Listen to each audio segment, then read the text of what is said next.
Okay, I think it's time that I make this video because I'm dealing with some folks in my state of Tennessee, and if something happens to me, I don't want somebody to say that have a conspiracy theory about me. You know, I'm gonna tell you something that's going on in my life. You know, I am a type 2 diabetic. I was diagnosed in the early 20s, and I've been on medication. 10 years ago, over 10 years ago, my diabetes became a little bit over control. I couldn't control it. Even though I lost weight and I changed my diet somewhat and all of that, it still became uncontrollable. So a couple of years ago, some doctors put me on some medication, and it caused me to have allergic reaction. I have one pretty bad. In fact, I have them so bad that, you know, I have a rash outbreak where I have to constantly take baths and apply creams and stuff. So, you know, just because you see me doing this now, it's like I have to prep myself up to do it. So I call myself out. You know, I raised my children and everything. And this is a time when, you know what, I'm looking to live my life for me. And then this happens. So I got a job where I was looking for a job where I could work from home. And if I had an outbreak, I can kind of control it in my own environment. I don't have to, you know, go somewhere and be scared of somebody seeing my outbreak, because it looks like whelps and it looks like somebody has got, you know, whelped me. So I have to be careful, you know. Like now I got on a short sleeve. That's because if I go out in public and I start having an outbreak, I can get in the car or I can or come home or stuff, and you know, and people ain't really looking at my arms like they would if I was at work up in person. So I applied for this job with the state of Tennessee Department of Human Services, and I did, and it was supposed to be a work from home job, and I had worked for the state back here in the early 20s, and I did a great job, and my references and everything, I ended up getting a job here in Hamilton County. So when I got the job, I found out the job wasn't at home, it was in person. So, you know, I'm kind of a little, you know, hesitant about that, but, you know, I'm going to try to hang it out. And didn't nobody know that they didn't see the rashes. I made sure I covered them up. I made sure that, you know, I didn't wear it as hot as it is in the South. I wore long sleeve shirts. You know, I didn't, you know, if I wore a skirt, I wore tights, you know, stockings and stuff, and some them little ankle boots and stuff, because I didn't want nobody to see what I was going through. But I was going to the bathroom a lot to apply cream and stuff over the rash that was on my body. So I ended up going to the bathroom a lot, and I knew I was going to get fired because I'm taking excessive breaks and all of that. And, you know, I'm working up. They moved me over to the front, and during the 3 months of me working there, a month and a half of working there, I got nominated for an Employee of the Month because of my customer service. See, I believe that you ain't got to argue with nobody to get your point across. And even when they curse you out, you know, you just take it, you know, even though they cursing you out. I'm from Memphis, you know, shoot. I told one lady, that's just, I'm getting homesick. And after that, she wanted to see me all the time, and I never had a problem with her because I don't take it personal. You don't take things that people say personally because you don't know what they going through. So anyway, I ended up writing a commissioner and of the state for DHS, Department of Human Services. And I ended up writing him. I told him that, you know, I'm a type 2 diabetic, and I'm trying to, you know, work and you know, all of that. So I told him what I was going through. I said, I got a feeling I'm going to be fired. No, you ain't gonna be fired. You ain't gonna be fired. So So I went to work the next day.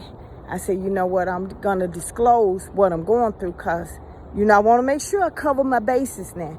One thing, I have worked in law, a long time, over 20 years, and I know that, when you start doing things, it's always good to document. Even when you're dealing with your bill collectors or whatever, you document, because people will change their mind. So I go in there, I'm taking pictures of what I'm going through and stuff. I'm showing her. I said, this is the reason why I'm going into in the bathroom a lot. It's not, because she thought I had a drug problem.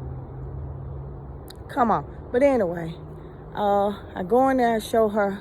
She said, "Now we children of God. Don't worry about it."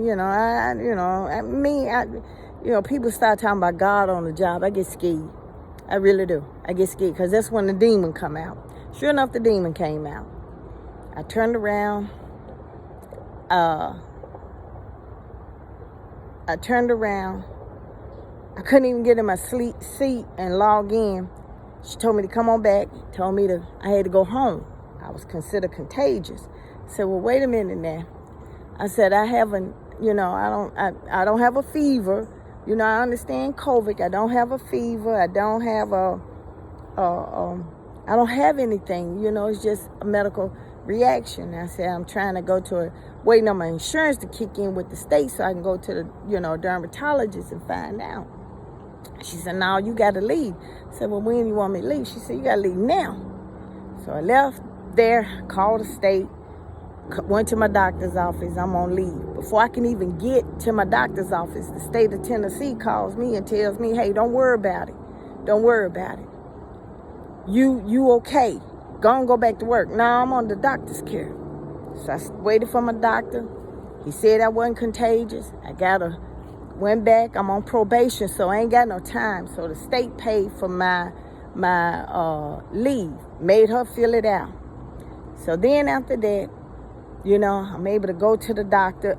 They ain't messing with me or nothing. I'm able to, they kind of left me alone a little bit. So I realized something. I'm working at this job. I'm itching. I'm having outbreaks and stuff. This is not what I signed up for. So I ended up applying for a job where it was more, it was a little bit more money. It was more flexible. I could work from home. I can meet people on my own timeline and everything. But I hadn't been on with the state that long. So I had to apply. I had to get permission from her to apply for another job. Now here I am. Fly away, little boo. Here I am. At that time, I'm almost 60. I'm not 60 yet like I am now, but here I am. I'm almost 60.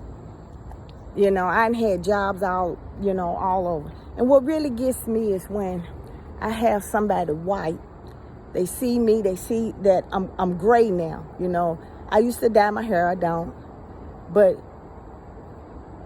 they see you coming in for an entry-level job, and they automatically assume that you ain't ever worked in your life.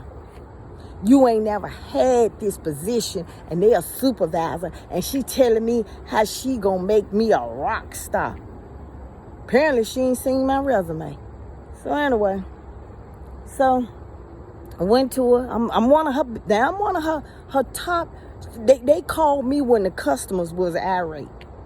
That's how of an asset I was. I went in there and I streamlined that front desk because we would leave. It was chaotic. They used to be on a kiosk and they had so many minutes to see clients. And when they did, Nashville would call them and then they'll call us.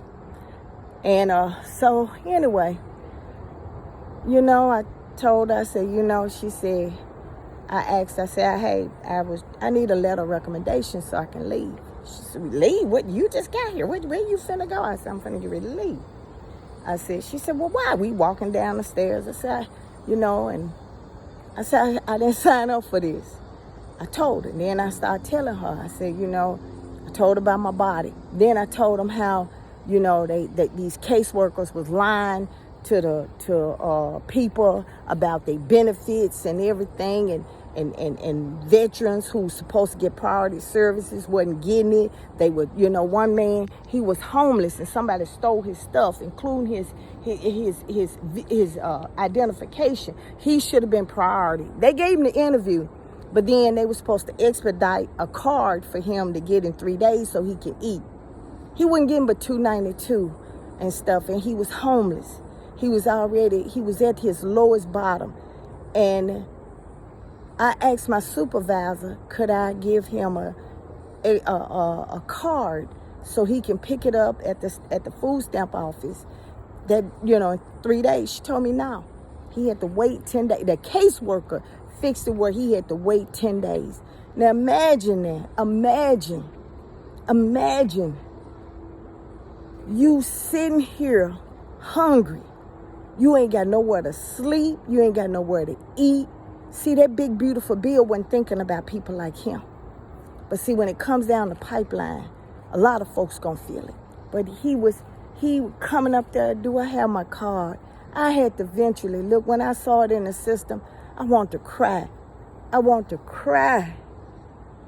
Because it was like, why would you do somebody like that? Why would you do it? So, went to lunch. I told her what I was doing. I said, I ain't signing up for this, Woman, now, this how it was now with my supervisor. Miss Sophia, my truck broke down. For 2 weeks, I had to wait for my check to get my truck fixed because, I just started my job. That woman took me to work every day. Didn't charge me a dime. In fact, she told co-workers, don't take her to work. Don't pick her up. Don't take her to work. I'll do it. We talked and everything, and and she got to find out about my legal background. In fact, she tried to piggyback off of it. When there was an issue, wait a minute, whoa, you got to go to the state attorney. I'm not licensed to practice law. You ain't finna get me caught up in that. So anyway, went to lunch and came back, and one thing about it is this right here. I got clothes. Even before I got that job, I got clothes. And you ought to see how some of these folks at the state dress. Just because you at a penny and a job, you don't dress for the job you got. You dress for the job you want. Because if you notice, as you go up in the state level, people dress, at their level. They coming in there looking like you don't know who the client is. So anyway, went to lunch, came back. That was a Friday. And all of a sudden, I got accused of verbally assaulting her. Oh, they said I clowned in front of that building so bad that I disrespected my supervisor. And keep in mind now, the governor is a Republican, a Trump supporter. You got a lot of Trump supporters down here. So I'm like, okay. So I'm sitting up here. I'm doing what I'm supposed to do. I'm like, wait a minute, I got to document now. I got to document what I'm doing. I'm notifying everybody. Before then, I had a requested ADA accommodations, and they kept saying they was looking for my doctor's statement. And I know my doctor is on point with me. And they saying he hadn't submitted anything and all of that. This went along until the time I got depressed. Okay. So I ended up losing my job, and I filed an EEOC charge. And then from 2023 to 2024, the state lied about everything, said that I was a bad worker and stuff. But people came and to my defense. In fact, some of the black workers and some of the white workers came up and said how they treated black versus white folks with the state of Tennessee. So I won my case.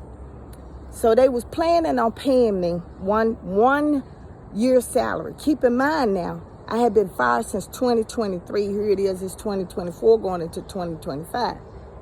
I would have got a raise. I would have got a promotion, everything. So I just wanted to go ahead and settle.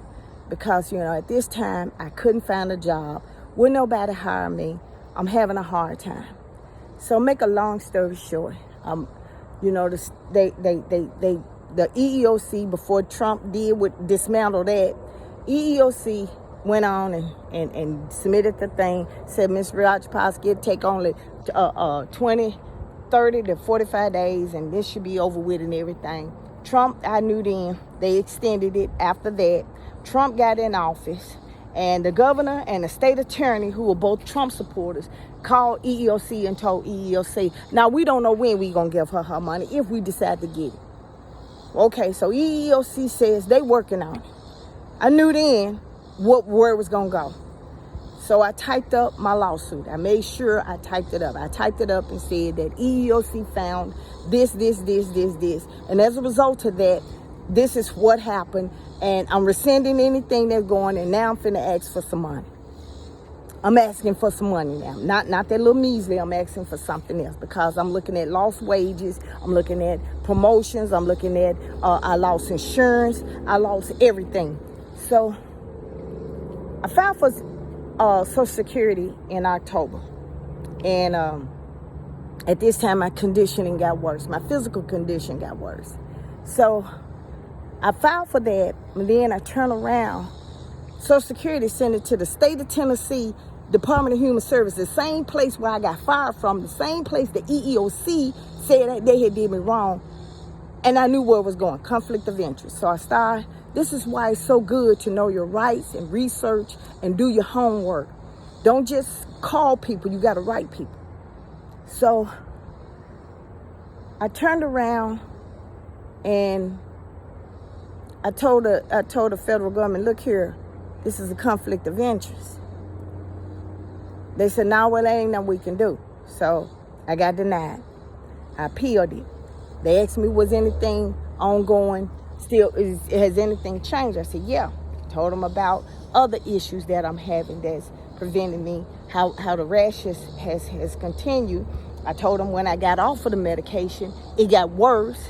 I'm back on it again. And it's like it's just a combination. And I found out that half of the diabetic medications cause the same effect.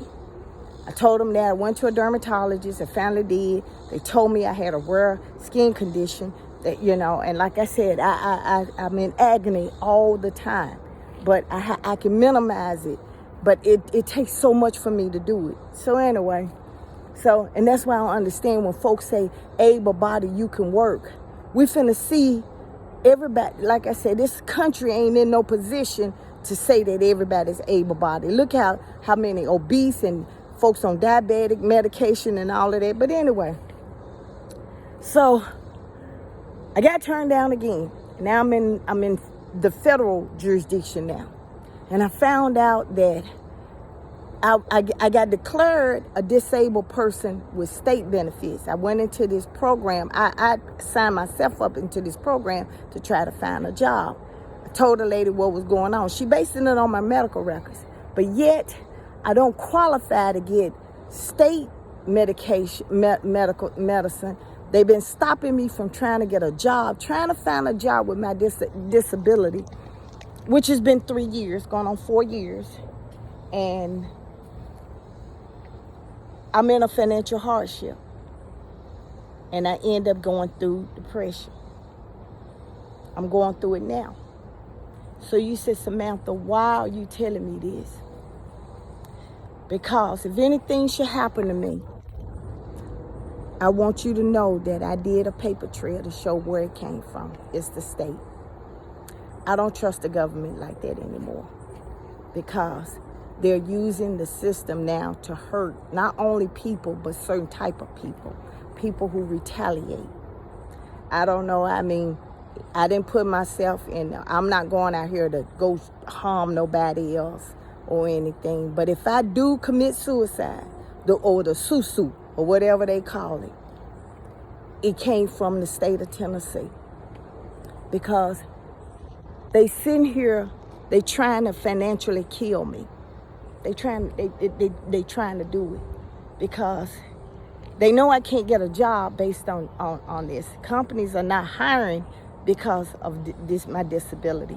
And then they sitting here saying that I'm a state because they didn't even tell the federal government that I was in a vocational rehab, and they couldn't even find me a job.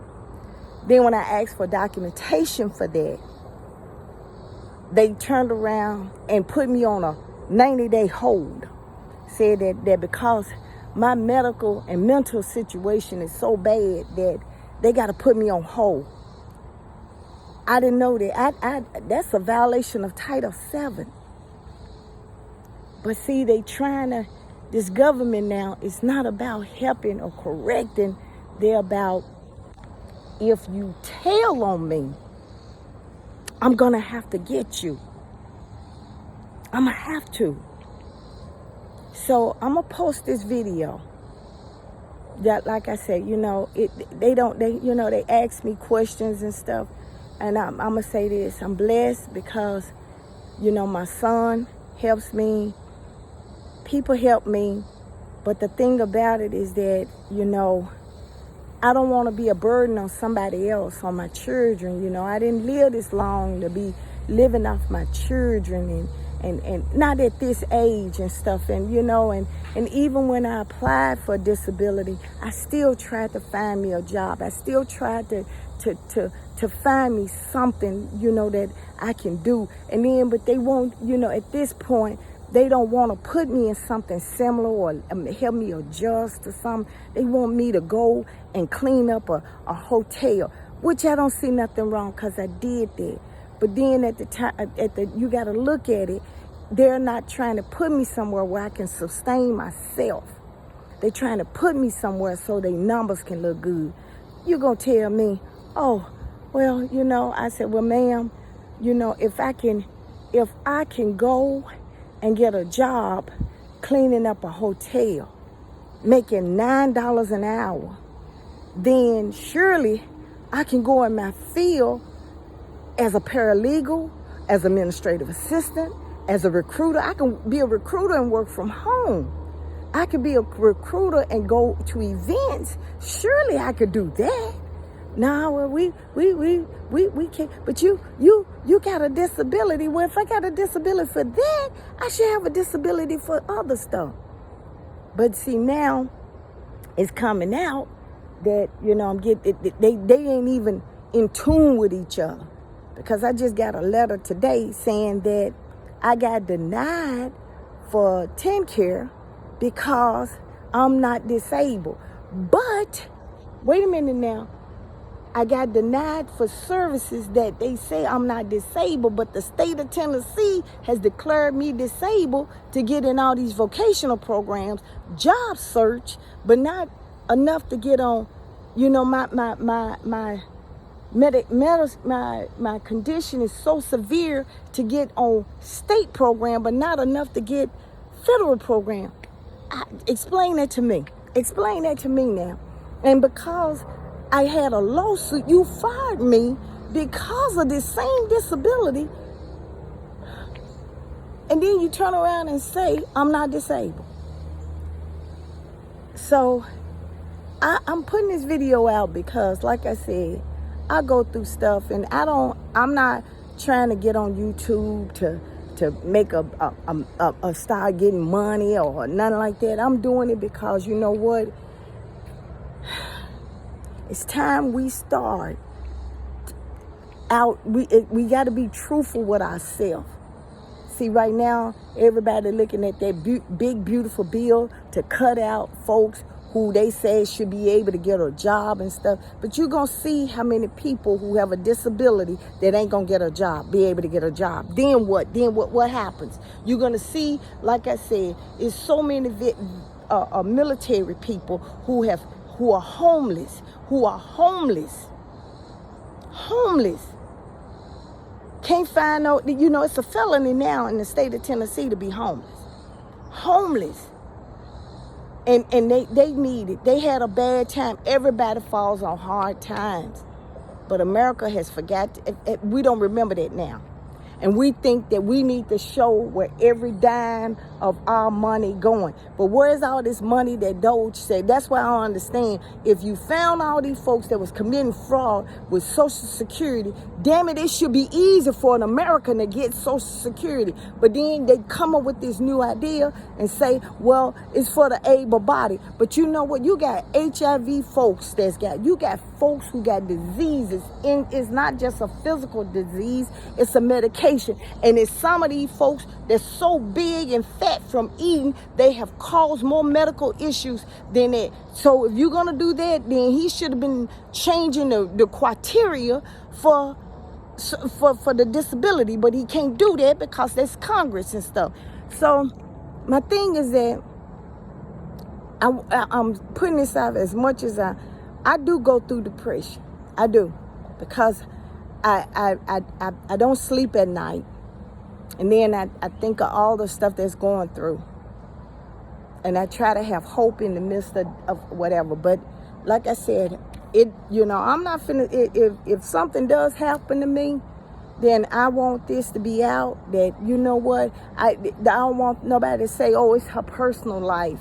Oh, she was in a relationship and she did this. Or no, I want you to know that the state of Tennessee put this out there. They being Trump and putting this out there and saying that my situation is not bad, but it's bad enough for you to do stuff inside of the state, but not enough for me to even find out if this is a short-term disability, a long-term disability. Can it be prevented? What kind of medication? See, this is why we need services like this. It's not because, you want to see your tax dollar. You want to know where every damn dime. That's just like putting money in the church. You don't see where the church put money at. But some of y'all do when you see your pastor drive a car better than you. Yeah, I get that. But a lot of things, when you put money in the church or you put money into a charity, you don't see where every damn dime go. It shouldn't matter to you. If you give with a give heart. Like I said, and people talking about I'm paying all these higher taxes and stuff. Okay, well, then you should get mad at Trump, because Trump ain't paying no taxes on his stuff. You are, and that's what you voted for. But this is what, like I said, I'm putting this out there because I know, like I said, I don't know. They may come and say have me carted off, said I'm deranged or something. But I did amend my complaint and I put it on federal notice. That, yeah, I do believe that what I believe, because like I said, this government is not about trying to correct something or they're about, if you speak out about it, they got to hurt you some form of fashion. And by the way, you bastards who saying, oh, she ain't about, nigga, I have to catch myself. Look here, mofo, I worked just like you from start to finish. So don't you tell me that's your damn money. Now that's my money.